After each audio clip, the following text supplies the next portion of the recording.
Hello everyone, how are you doing? This is MD Tech here with another quick tutorial. In today's tutorial, I'm going to show you guys how to enable Bluetooth on your MacBook device. So not only how to enable it, but also to get this Bluetooth icon up at the top bar of your menu.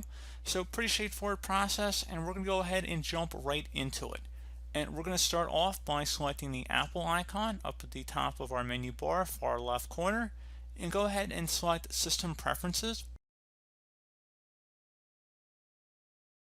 Select where it says Dock and Menu Bar.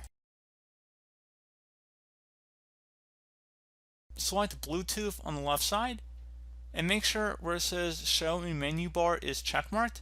Once you've done that, close it here. And now select the Bluetooth icon up at the top bar of the menu up here. You see where I'm hovering, it should be over here on the right side. Far left on the right side, more specifically. We're going to go ahead and toggle that to the on position by clicking inside this oval.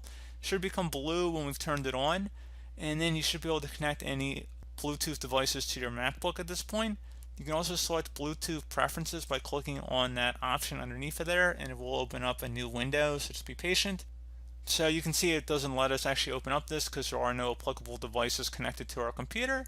But if you did have any Bluetooth capable devices such as your iPhone, you should be able to access these additional settings at this point. So again, very straightforward process, guys. Do hope that I was able to help you out, and I do look forward to catching you all in the next tutorial. Goodbye.